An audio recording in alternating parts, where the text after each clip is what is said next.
So I think anybody who is planning on taking the 12 step seriously in any 12-step program can learn a lot and can save themselves a lot of heartache and a lot of wasted time by understanding these principles and applying them.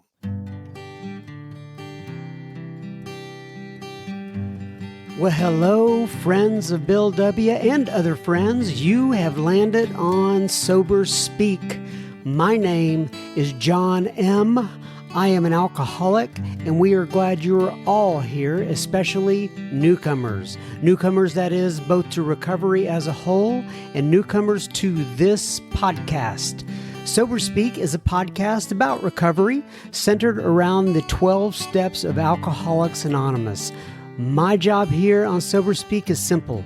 My job is to provide a platform to the amazing stories of recovery all around us. Consider Sober Speak, if you will, your meeting between meetings. Please remember, we do not speak for AA or any 12-step community. We represent only ourselves. We are here to share our experience, strength, and hope with those who wish to come along for the ride. Take what you want and leave the rest at the curb for the trash man to pick up. Como se llama? Me llamo es Juan M. Greetings from Studio AA deep in the heart of Texas. That was the voice of our friend Chris S. that you heard at the beginning of this here episode number 320, and you are going to hear so much more from Chris S. in un momento, but first things first, this here episode is brought to you by Brad and Idalisa and Michelle. What, you may ask, did Brad and Idalisa and Michelle do? Well, they went to our humble little website maintained by the lovely Mrs. M, and they clicked on the little yellow donate tab and they made a contribution. So thank you so much, Brad and Idalisa and Michelle. This here episode is coming right out to you'ns. All right, so we're going to get right into Mr. Chris S.'s episode here today.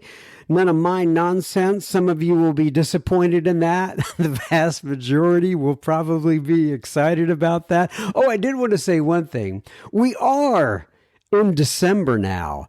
And like I hear Chad at our group say many times during this time of the year, this is the Alcoholics Anonymous's biggest membership drive month.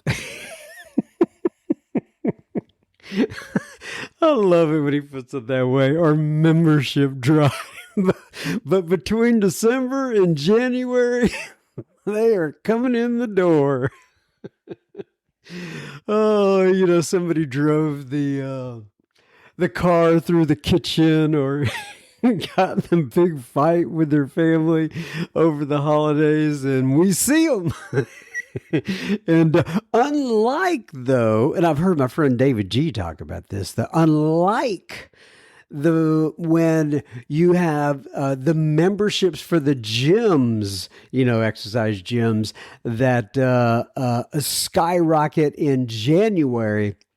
Well, I'm always hoping when the people that are coming into the gym, when they start coming in and they haven't been coming in for all the rest of the year, that I'm hoping they just disappear as quickly as possible. However, in AA or whatever 12-step program you happen to be in, we are hoping, we are praying that you stay around and find what you need and determine that you are in the right place. If not, nobody's going to make you stay, but we welcome you and we want you in the rooms. Anyway, we're in December. Now on to a little bit of Mr. Chris S. If you've been listening to the pod for a while, you would be familiar with Mr. Chris S. He is from Blairstown, New Jersey. They talk about in this episode is entitled "The 12 Inconveniences of Alcoholics Anonymous." There are probably more than that, but Chris, this is actually on YouTube. He started this 12 Inconveniences of Alcoholics Anonymous talk. It went a little bit of viral on. Oh, you know what I need to remember to do is put the talk that is on YouTube and in other places, the link to this in the show notes so you can click on it and listen to it there if you want. But this is basically the talk, right? It's called The 12 Inconveniences of AA, and Chris will explain how he developed the subject matter and a little humorous story behind that. In essence, what Chris does here is the 12 inconveniences are extracted from the chapter Working with Others, chapter in the big book of Alcoholics Anonymous, if you're not familiar with that.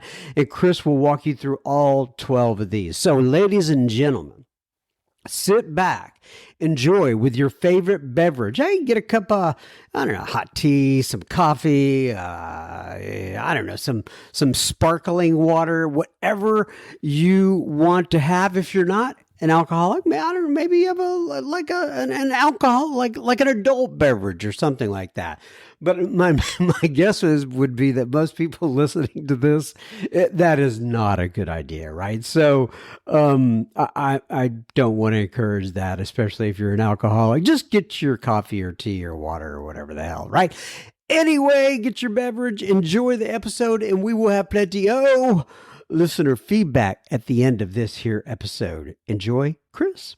Okay, everybody. So today we're back again with the one and only Mr. Chris S. So, Chris, please go ahead, introduce yourself, give your sobriety date if you wish, and tell people where you live, por favor. Absolutely, John. It's great to see you. Yeah, my sobriety date is on or around December 28th, 1989. I wasn't calendar literate during that last detox, but that's the date that I claim. I live in a town in the northwestern part of New Jersey, out by the Delaware Water Gap, called Blairstown, New Jersey, which is famous for two things. It's the site that the first Friday the 13th movie was filmed, and Elena Lodge, one of the very oldest treatment centers, recovery centers in the country, exists. And so those are the two things I think we're known best for. So this is probably bad of me, but I'm more interested in the first one with the Friday the 13th thing. Do people come to your town and ask questions about where it was filmed and stuff? Absolutely. People come here for tours. You can go up to the camp. You go to the local diner, and there's like Freddy Krueger-esque kind of stuff all over the place. We do get tourists. There are people who, it's like there's a cult following for that Friday the 13th movie. No one was in it that anyone would remember except Kevin Bacon. Kevin Bacon was one of the actors in there, but I mean, it's like a mid 70s, movie. It goes way back. And at Halloween, is there all kinds of festivities around that? Yes, there's a museum. There's a Friday the 13th day where if you walk through the middle of town, there's people with axes and cleavers. It's interesting. I suppose we could have moved to a worse place. Hey, let's give a little love to the treatment center. What did you say it was? It was one of the first treatment centers ever. Is that what you said? Yeah. It was a recovery center, one of the very first ones, and that's still in existence. I think it was started in the early 50s, and Geraldine Delaney and her husband Tom were really good friends with Bill and Lois.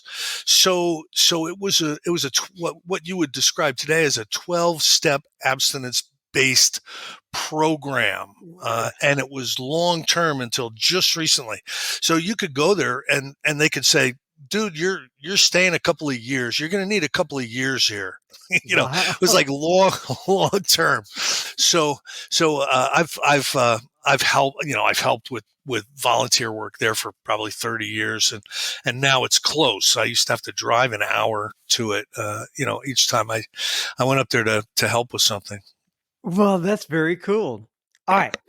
So, as you know, I contacted you before we got on today because I knew that as actually Marty was the first one who told me about this, right? Marty C. He said, you ought to talk to Chris about the 12 inconveniences.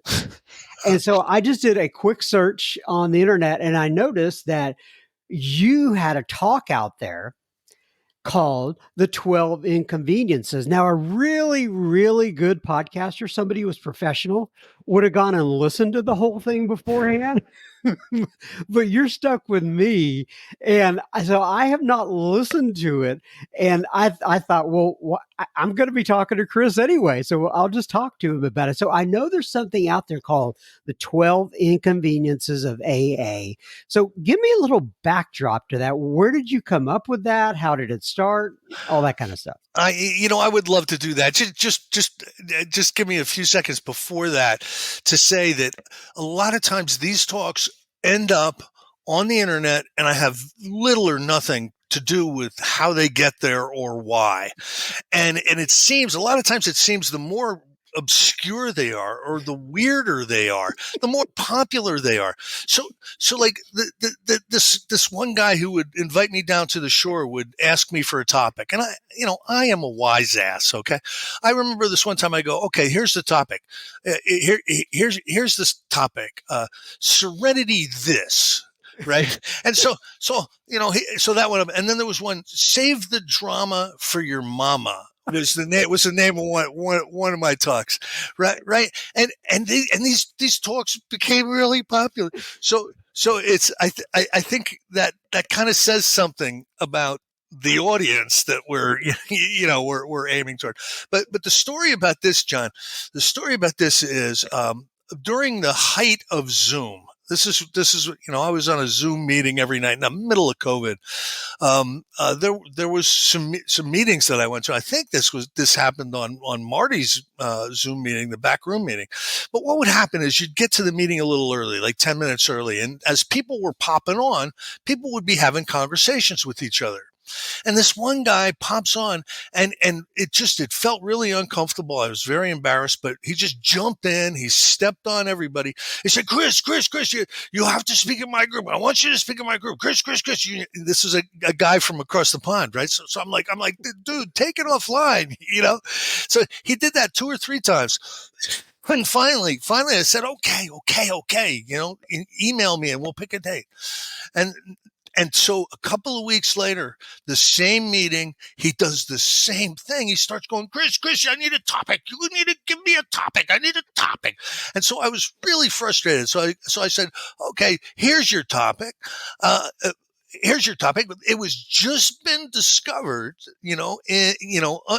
underneath some old luggage at Stepping Stones, some of Bill Wilson's last writings. And we all know that he wrote the 12 steps. He wrote the 12 traditions. He wrote the 12 concepts. Well, he was working on another set of 12 principles, and they were the 12 inconveniences, and they've just been discovered. So I'd like to talk on that.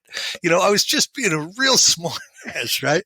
So I forget all about it. This is back. I was very busy back then, and I wouldn't pay attention to almost anything. And all of a sudden, I look on a Facebook group, and there's a flyer, Chris S.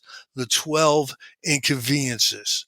So now I'm stuck, right? I mean, this is a big group. A lot of people from all over the world go to this meeting, so I can't look stupid. So I go into the big book, and I'm thinking, there's a page in the chapter Working with Others that describes a whole bunch of challenges that you may have when you're working with the still sick and suffering alcoholics, when you're working with your prospects or the wet drunks. And I counted them up, and guess what?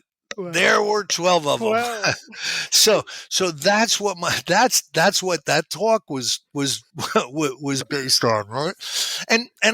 Listen, I'll say this. Somebody, I don't know who it was way back when, but somebody took the ninth step promises, right? And they counted those up Right. and they started calling them the 12 promises, which really bugs me because there's so many more promises Right. in the book Alcoholics Anonymous. There's hundreds of them, right? To limit them to 12 is not fair. So, but if somebody can yank the 12 promises out of the ninth step and call them the 12 promises of AA, I can call these the 12 inconveniences of AA. Yeah. And Maybe we could, our one of our aims for the podcast is to have these on the walls of AA all over the country. And yeah, internationally. right next to the upside down think. That's where it would belong, probably. Okay, so that's where this came from. Okay, Yes. very cool. Yeah, me being So a it wise wasn't ass. Yeah. it wasn't actually under Bill's suitcase at the stepping stone. and and listen, that was so outrageous. I never would have, I never would have meant that. I have a lot of respect for the historians and the historical process. But this guy he was just really driving me crazy at a time, in just before a Zoom meeting starts. That everybody was like, what's going on between Chris and this guy, so I was out of sorts, but anyway, I would be happy to talk on the 12 inconveniences if you will allow me to do so, John. I would love for you to do that. Take us through the 12 inconveniences, please. All right, I'm going to start with the chapter working with others. I want to say that the chapter working with others is the most underutilized instructional chapter in the book Alcoholics Anonymous. And there's a couple of reasons for that. Think about when you showed up in the 12 step rooms, and then think about the instructions in this chapter. It's like two completely different worlds. When I showed up, it was about meeting attendance and being really consistent with the meetings, and getting a commitment with the meeting, and cleaning up after the meeting, and maybe some sober volleyball or some going to some sober dances or something. I mean, that was considered a program in 1990, at least in my area. And so the way I got sober was just massive amounts of fellowship in the beginning. And this chapter goes completely at odds with that. This chapter says, don't even bring them to a meeting. You know what I mean? So it's just, it comes off, this chapter comes off as antiquated.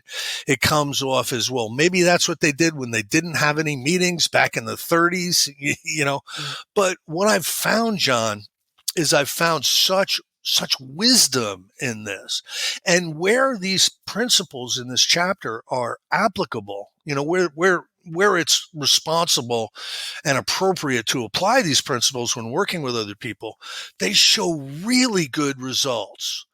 So I think anybody who is planning on taking the 12 step seriously in any 12 step program can learn a lot and can save themselves a lot of heartache and a lot of wasted time by understanding these principles and applying them. I'll give you, for instance, from page 89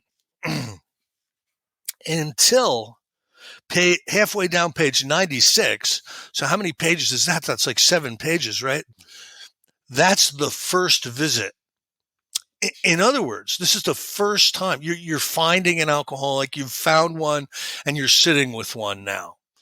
All that information is what you should do the first time you are in front of an alcoholic who might want to get over it. And some of the things it asks us to do is talk about our drinking, talk about how baffled we were about our inability to stop. You know, talk about the strange mental blank spots that precede the first drink. Talk about the first step. Talk about how the first step lived within us. We're supposed to do this. And then we're supposed to get them to talk about their drinking. Hopefully that's going to happen. They may identify with us. They may say, yeah, that happened to me. Yeah, that happened to me. And so that's a skill set that we're being asked to develop. And what it is it's an identification exercise with the alcoholic. Then hopefully they're going to ask us, well, what happened? You're not drinking now. What happened? And now you're supposed to explain how you went through the 12 steps. That's exactly what you're supposed to tell them. How you did a 4-step, how you went out and made amends, how you pray and meditate. and the reason you're working with them at this point in time is because it's the 12th step. It's part of a recovery program, and it's doing you probably more than it's doing them. And then you're supposed to leave the book with them and say, read this book. After you're done with the book, I will come back and we'll talk again.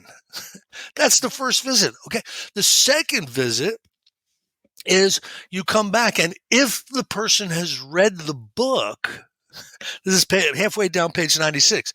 If the person has read the book and says they're willing to go to any lengths, then you are to start to take them through the recovery program. Right? This is all before you're even thinking about taking them to a meeting. Now, Alcoholics Anonymous has changed so much that this stuff really looks like it's maybe that was like Civil War medicine. More has been revealed, right? But John, I've got to tell you, more has not been revealed. Right. This is a perfect way to do this because the people who are not going to read the book, the people who are not going to be willing to go to any lengths, are the people who are going to be wasting your time. They're going to be the people who want you to be a drama coach. They're going to be the people who want you to bail them out of jail. They're going to be the people that relapse on you every 5 minutes. They're going to be the people that make you look bad in the meeting. Is Harry yours? Do you know he smells like alcohol, and he's hitting on all the new women, and he's borrowing money from everybody? Yeah, Harry's mine. Now you wouldn't even be anywhere near Harry if you would have followed these instructions. You understand what I'm saying? Yeah. It completely makes sense. So in the middle of this, the second visit, in the middle of that on page 97, Bill is going to give us some warnings. He's going to tell us some of the challenges with working with these people. Because, John, you know as well as I do, we're whacked. You can expect anything from us. You know what I mean? Like, I think of poor Dr. Soakworth, he treated 20,000 alcoholics. I could see him with his pen and his paper. He's like a behavioralist, right? I can see him sitting there going, "You did what?" You know what I mean? Like, because we're crazy. We're forever doing stupid things, and a normal person just. It looks like it's insanity, but what it is it's symptomatic of this illness called alcoholism that we are forced to put alcohol in our body, and we're forced to drink a lot of it when we do. And that can cause some real problems. So anyway, let's look at the 12 inconveniences. So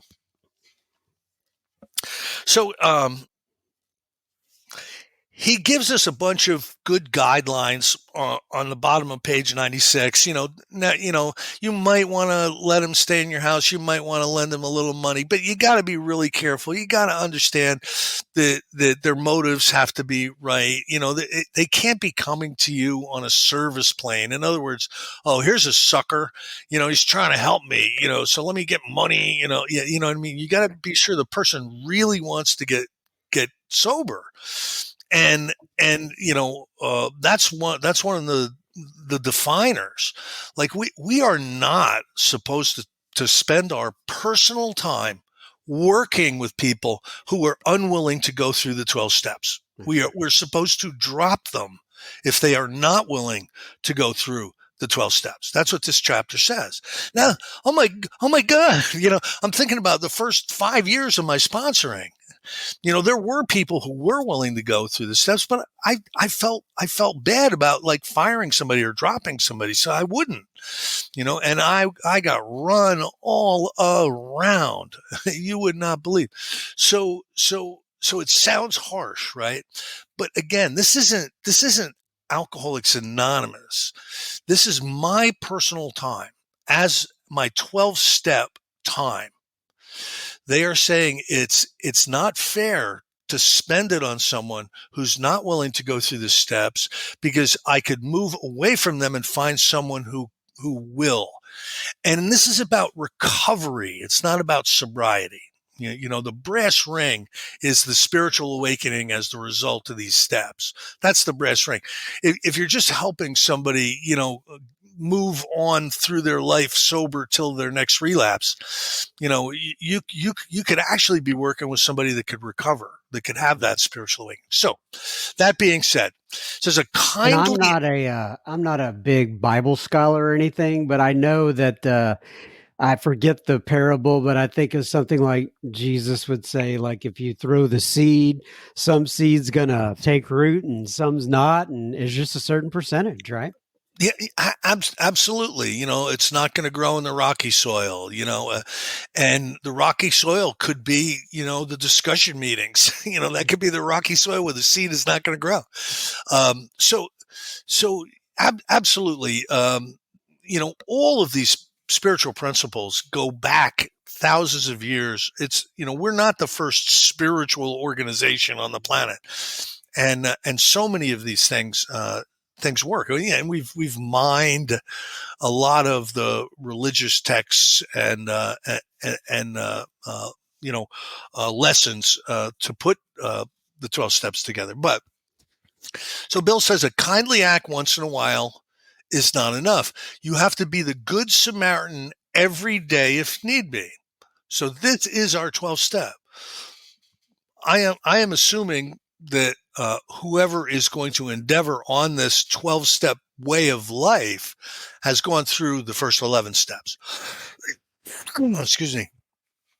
So what are the 12 inconveniences? 1, it may mean the loss of many nights' sleep. Now this has happened to me a lot, especially in my earlier days when I was working with a lot of people who just weren't willing to recover, but they wanted help every 5 minutes. My phone would ring any time of the day or night, and I'll answer it. But there have been plenty of times where it was appropriate for me to get dressed up and go. That doesn't happen as much to me anymore, because most of the people I sponsor have been through the 12 steps, and they're not going to have that level of acuity where I'm going to have to fly over to their house in the middle of the night. But I've got a lot of experience doing that. Inconvenience number 2, it may mean great interference with your pleasures. I gotta tell you, there's been 100 times, 1,000 times where I've had a commitment on a certain night or on the weekend or whatever. And if I didn't have that commitment, I could have gone to the shore. Or I could have gone to see a show in the city or whatever. But what takes precedent in my life is these commitments. It's not even like I debate, a commitment versus, going to a football game or something, right? It's the commitment, right? Because it's just the way I've been programmed over the years. The commitment always comes first. So there have been great interference with I my want to pleasures. remind people here real quick, and I just want to reiterate and also remind myself is that all of these 12 inconveniences you're getting at, is that all out of the chapter working with others? Yeah, right out of page 97. Right out of page 97 in the big book. Yeah.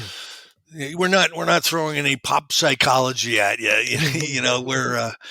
This is big book. So number three, it may mean interruptions to your business. So I've got to tell you, the last 4 or 5 jobs I've had, I've explained to my boss that I have kind of some unorthodox stuff that goes on in my life, and there may be periods of time where you're going to see me on the phone, like who the hell is he talking to, or I may even have to leave. I promise you, right here and right now, I will never steal your time. If that happens, I will make up the time. I will endeavor to give you a dime for your nickel, because that's the way I need to live, and I'll get that straightened out right up front. I've had the type of jobs where I've been able to do that. Inconvenience number four, it may mean sharing your money or your home, both of which I have done. I don't need to give money very often, but every once in a while there'll be something where it's absolutely appropriate, and I know the person very well. I know their motives are really good. I know they're attempting to work a really good program. They'll get a little money, or they'll get to stay with me. Never for long, and never a lot of money, Right, because right. it's not just my money. I'm married, right? So it'd Yeah, be that's a very. very interesting one. Sharing your home and your money, and I'm sure people pause, when they're thinking about that. But it's kind of like if the spirit leads you, and it seems like the right thing to do. And there's also the example in the Big Book of what it happens with Bill Wilson. Someone's burning one of his mattresses, I believe, and throwing it out the window. And people have families too, and you got to be protective of your family at the same time. So there's a real fine balance. Bill Wilson learned this stuff the hard way. He was pulling people off of bar stools and bringing them to his house and trying to take them through the steps. There was no fellowship back then, right? He was trying to take them through the steps, and it wasn't going really well. The first 6 months, it wasn't going really well. People were killing themselves in his apartment. People were, stealing his stuff. So he learned a lot of the things that this chapter asks us to do. He learned that the hard way, and we don't have to. He's given us his experience and his knowledge up Poor front. Lois. Poor Lois. She was a saint, that's for sure. Sure. Um, Number Inconvenience number five, you may need to counsel frantic wives, husbands, and relatives. This happens all the time. Now, when I start to work with somebody, I really try not to have one of the family members want to know what's going on. There has to be a, kind of a bond, a spiritual bond of, this is between me and you. But when you're trying to get the person into a treatment center, or you're trying to see like which direction they should go toward sobriety, a lot of times you're going to have to deal with the families, and certainly that's happened to me and my wife 100 times. I've had a lot of times the calls we get for help are the frantic wives or families, or relatives. So, you can't be shy about talking to them, but you have to be careful about what you share with them, because you want to develop a bond of trust with the individual. The individual is going to need to trust you to do something like go through the 12 steps with you. You know what I mean? And they always want to know, what do I do? And it's so sad to see how the alcoholic is affecting those that are around them. So sad. Yeah, and we're real good at blaming people. I'm like this because of you. And one of the things that I always share with them, it's kind of an Al-Anon thing, but it's a, you didn't cause this. You Right. did not cause what's going on with your son. You did not cause what's going on with your husband. It's an illness. Right. It's an illness, and there's certain things you can learn how to do that'll be conducive to their sobriety and their recovery. And I would point you to the chapter to wives, and some of the other things. Chapter to the employers is a really good one. Read those chapters. And also point them toward Al Anon. That's usually what I do. Absolutely. Absolutely. So, inconvenience number six, it may mean innumerable trips to police courts, sanitariums, hospitals, jails, and asylums. And I would just change that to, instead of sanitariums and asylums, detoxes and rehabs, because that's really what we have today. But I've been to all of those. I have a standing commitment every Wednesday night at a treatment center. I think it's really important for us to be meeting these people where they are, where they are. And back in Bill Wilson's day, a lot of them just died because they're real, the hospitals just didn't want alcoholics back then. Towns Hospital was an exception, but they didn't want us. We're too much trouble. So nowadays, alcoholism has been designated a disease by the American Medical Association back in 1955 or whatever, and it's incumbent upon hospitals to treat people who are, in bad shape because of alcoholism. But they know that there's not a lot they can do. They can stabilize your vitals a lot of times, right?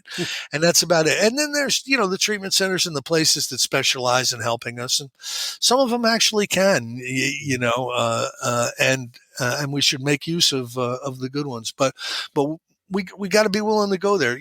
So much of the work of recovery, John, it's in our feet, isn't it? Mm-hmm. It's in our feet. Mm-hmm. We want to be able to think our way sober. and we have to behave our way sober. And there's all these inconveniences that if we're unwilling to do any of this stuff, we can't say that we're thoroughly following the path, and that puts us at risk for a relapse. So I think this stuff is very, very important. So, Yeah, and I've been to all. It's interesting to think about the kind of life we get to live being a sober alcoholic, in that we're able to go straight to the firing line of life. Things like, and I've been to them as well, police courts, sanitariums, hospitals, jails, asylums. And it's an experience that I would not have had otherwise. Well, maybe the jail, but as an like being arrested as opposed to going to carrying a message. And it's interesting that with the kind of life that AA does afford us.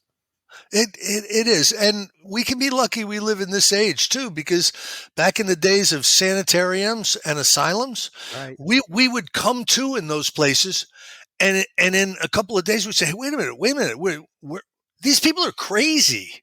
Well, I'm not crazy. Well, you ran naked down the middle of town.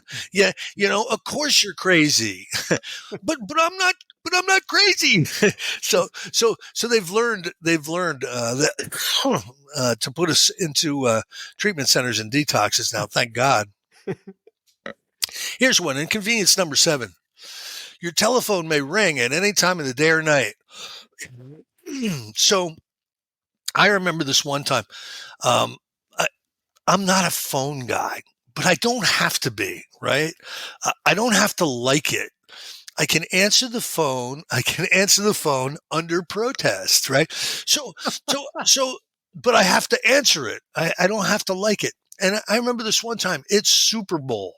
It is the fourth quarter, and the score is tied, and ring, ring. I'm like, what knucklehead would call me? Fourth quarter of the Super Bowl with the score tied. And I can be really upset, right? But you know what I have to do, John? I have to do What? this. I have to do this. Hello? And they'll never know. They'll never know that I was totally infuriated to hear That's that phone right. ringing. Right. They're not going to know it because it's my job to answer it, and it's my job to be pleasant when I do and to be helpful when I do. And they wrote this before the days of caller ID. Oh yeah, and the telephones would jangle back then. Yeah. So, inconvenience number 8: your wife or husband may sometimes say they are neglected. I really this happens, right, even to this day. But I really try to be fair.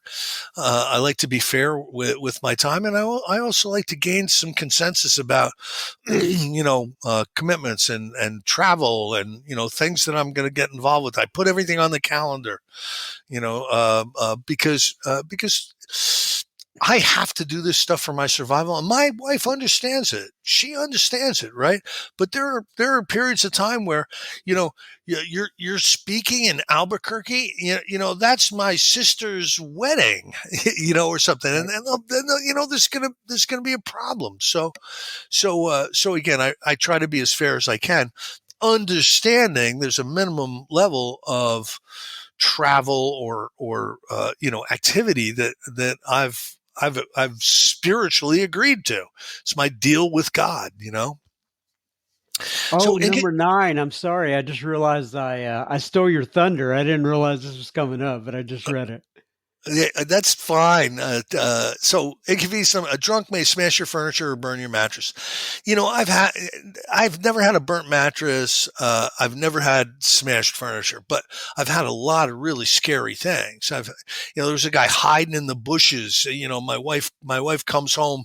It's late at night. It's dark, and he jumps out, and he's this big, you know, crazy looking newcomer I'm working with. He figured it would be okay to hide in the bushes and wait for me to come home at 11 o'clock at night. I've had my life threatened a couple of times in 12-step calls. You know what I mean? There's been cars that have been misused. They're just things that have not been returned. All kinds of stuff like that. I have to be okay with it going in. You know what I mean? I have to be okay with it going in. Inconvenience number 10. You may need to fight with them if they're violent. How about that? How about Yeah. that, John? How about you're going to need to fight with them? Yeah. So here's what I do with my sponsees. I ask all my sponsees to take the martial arts.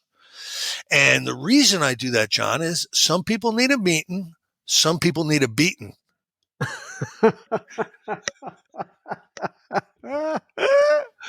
You may have to beat them. Now, I've never had to get into a fight with Okay. somebody, but Right. but listen, anything can happen, and I'm only kidding, you know that. But yeah, we have to be ready for anything and everything. Okay. Inconvenience number 11.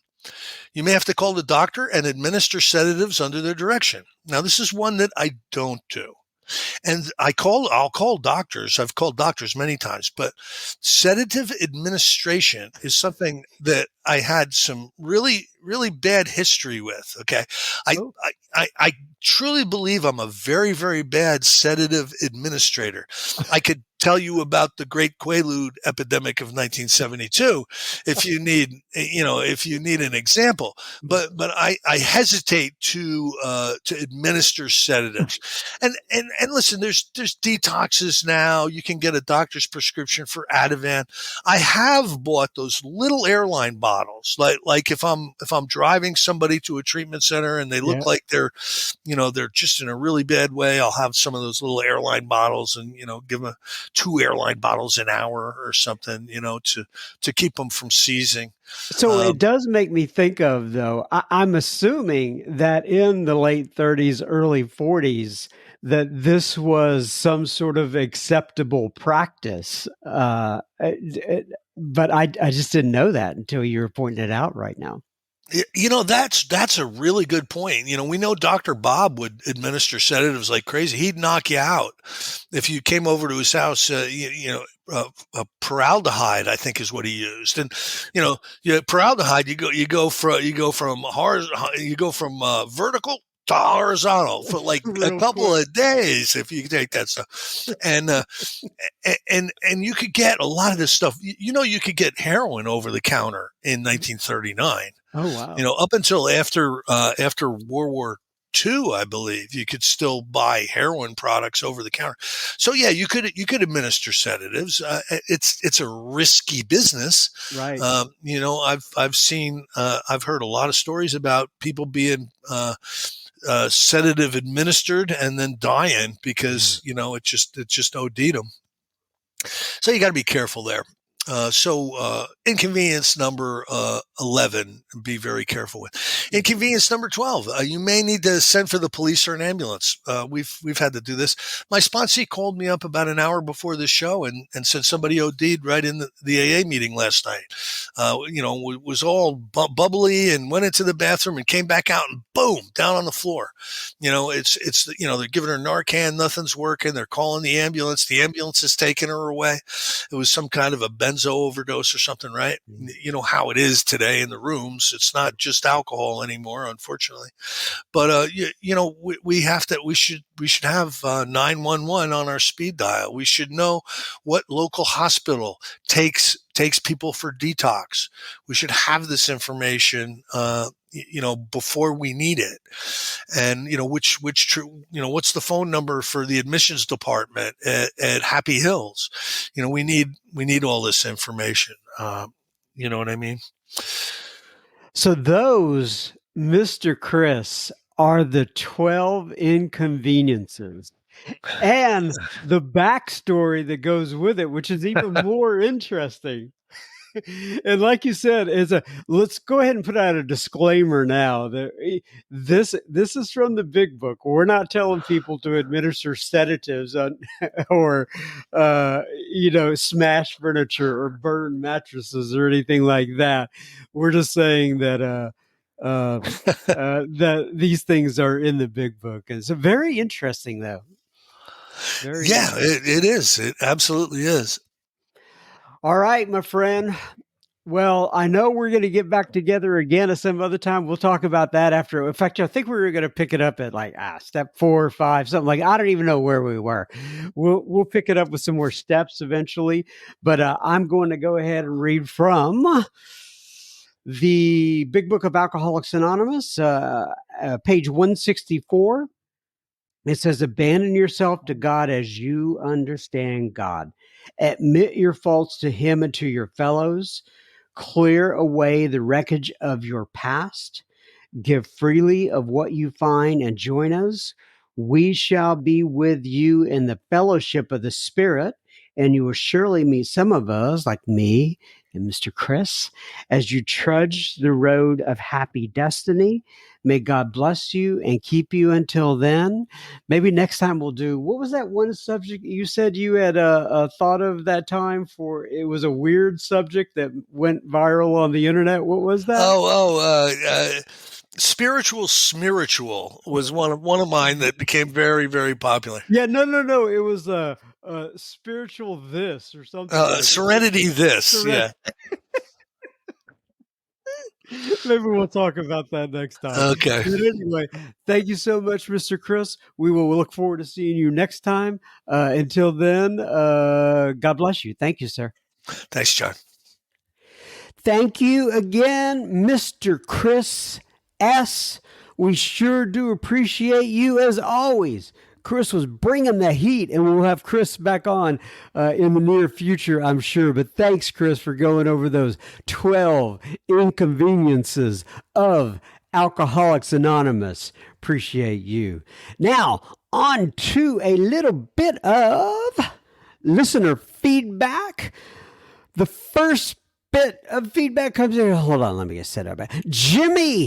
Jimmy writes in, and the subject line is Jason J. And Jimmy says, hey, John, I love you, man. Well, Jimmy, I love you, man, too. Remember that Bud Light commercial with people, I love you, man. I love you, brother. I'm glad you're out there. He says, I love you, man. Your podcast led me to AA, and I'm trudging the path now here in Amman, Jordan, with our local group. Oh, wow. That is great, Jimmy.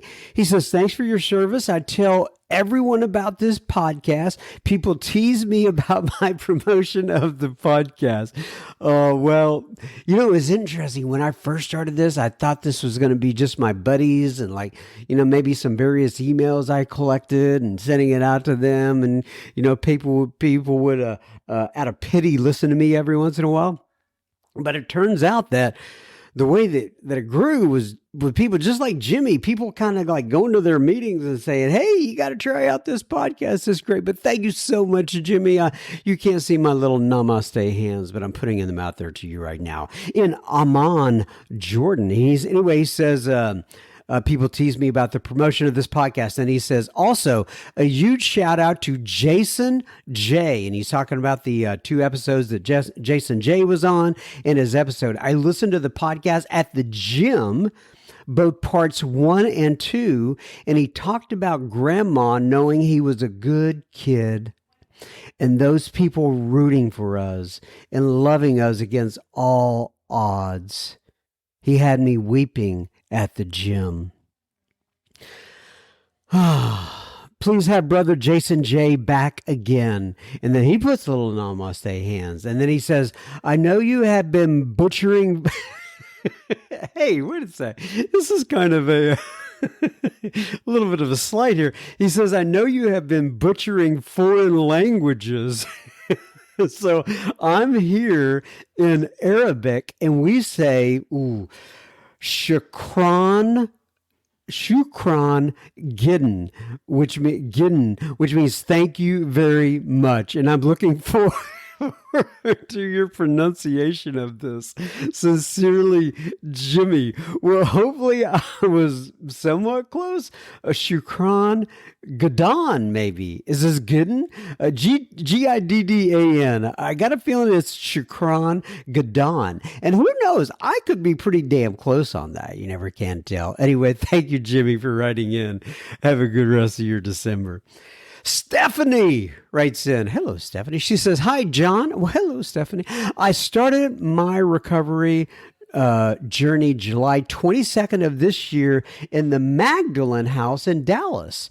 I live in McKinney. Okay, so she's talking about stuff that's right here in my area. I'm very close to that. And I definitely know of the Magdalene House. In fact, one of our former speakers that we had on here recently, Stephanie C., is actually, I think she either worked at or lived at, I can't remember, or both, at the Magdalene House. Anyway, she says, so far, I've heard, she's talking about the episode she's heard, I've heard the Kool-Aid Bandit. God, who was that? The Kool-Aid Bandit. Oh, I think that was Jason, if I'm not sure. Anyway, she says, and Miss Joe M. I know Joe, yes. She says, I love what Joe had to say about finally being able to be productive at work. That's so true. I work 7 days a week, about 8 to 15 hours a day, so that I've had a hard time getting to meetings. So one of my sober buddies suggested that I listen to you. So far, it's been an amazing suggestion. I don't know if you can hear that, but I got a phone ringing in the background. I got to get back to that guy after I finish up the rest of this here episode, because you guys deserve every bit of my attention, except for me paying attention to this guy that's calling me. Anyway, Harrison writes in. Harrison says, good afternoon, John M. My name is Harrison W, and I love your podcast. I'm also able to listen while I work, so a good part of my day has your voice in my ear. Well, I don't know whether to say that's good or bad, Jason, but thank you. He says, I'm from Syracuse, New York, and I was told by a friend of mine about your podcast. My sober date is January 19th, and I just celebrated 10 months. Good for you. Good for you. Oh, gosh, it's probably 11 months by the time you hear this. Hopefully it's 11 months by the time you hear this. Anyway, he says it's hard to pick a favorite speaker from your podcast, but I have found all of them to be entertaining and have been able to learn from them all as well. That being said, I enjoyed Jack Z in the Grouch in the Brainstorm. Oh, I love Jack C. He's just a friend of mine, and thanks for reminding me of that, and thanks for that compliment to Jack. Anyway, see, this is my first attempt at recovery, and I was fortunate enough to attend a treatment center in Connecticut named Mountainside that was very helpful. I look forward to hearing from you and your future episodes. Thank you, Harrison W. Well, thank you, Harrison, for writing in. I appreciate you. Diane writes in, and she says, OMG is the subject line. Wow, Brenda J is awesome. All the speakers are. I'm caught up now with all the podcasts on the Sober Speak, which makes me sad. But thank you for all you do. I'm putting out as many as I can, Diane. I'll try my best to catch up and get more out. Someday in the future, I've talked about this many times, I'd like to put out 2 a week, but it's just a time thing, right? And I don't know. Maybe when God decides that I can retire, I'll be able to do 2 a week. But anyway, in the meantime, all is well. And finally, last but not least, Mr. John writes in, Jon, not John, and his subject line is 10.5-month update. He says, Hola, John. Well, hola, Mr. John. Back at you. John D. I'm John M. He's John D. I'll try to keep us straight here so not everybody gets confused. He says, Hola, John. How's it going, man? Well, it's going pretty good. Mr. John D. He says, it's been a while since I last wrote you, so I thought I'd shoot you an update. Life and sobriety continues to show me new gifts all the time. As time goes by, I'm finding areas of my life that still need attention, which sometimes makes me question, am I really doing as good as I think I am? Well, Mr. John D., welcome to the club, brother.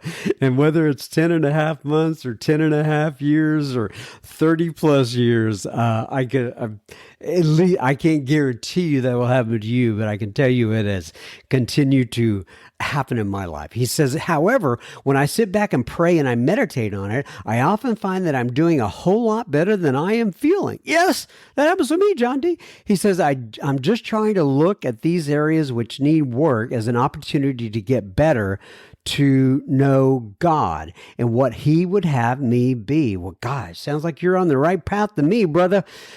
Anyway, says, I've been getting the feeling for a bit that it's time to look at doing another set of steps. Man, you are going through all the normal stuff. My last set I went through with my sponsor via the NA literature. However, through this year, I have fell in love with AA in the big book. I had it in my head and I wanted to go through it with somebody who had a lot of experience with the big book. So I spoke to a man I have gotten to know over the last few months. He seems to always take everything, he says, back to the book. I see what you mean.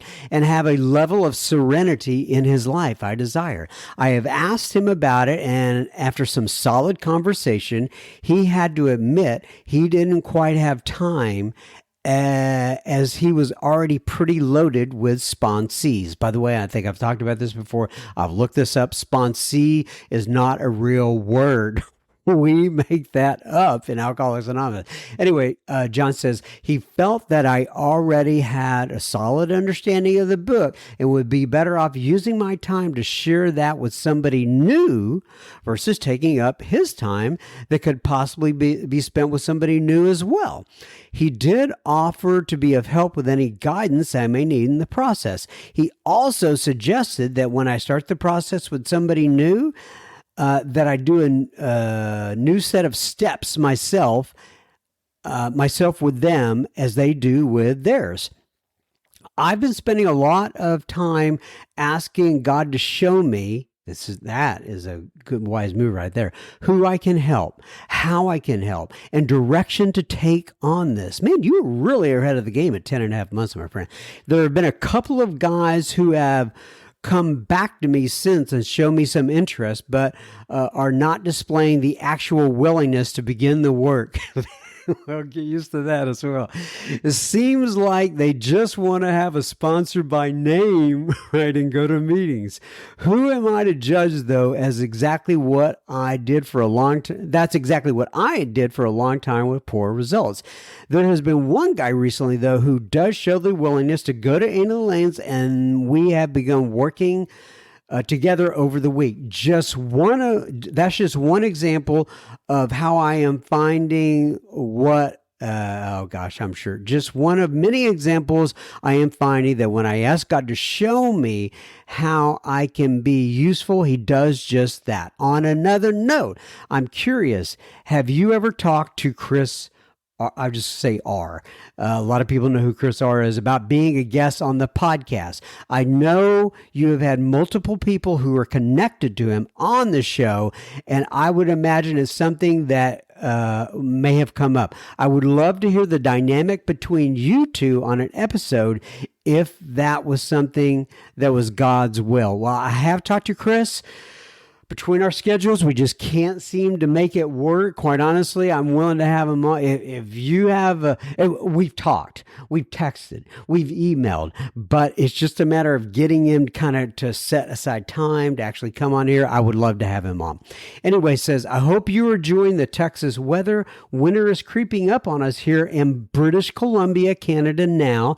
I'm just taking off from the airport and heading back for another shift as I write this. I will send when I land to connect a service again. Continue to walk in the light. John D. with praying hands, namaste hands. And he sent me a picture of the up there in British Columbia of the window on his plane and the propeller and all the snow in the background. It looked absolutely beautiful. All right, thank you, John D. Everybody, guess what? That is una más semana of Sober Speak. Keep coming back. It does work if you work it. May God bless you and keep you until then. I take this una semana for those of you who don't understand Spanish as well as I understand Spanish. That is, I take this 1 week at a time, and we hope to be back next week. And God bless you. Love you guys.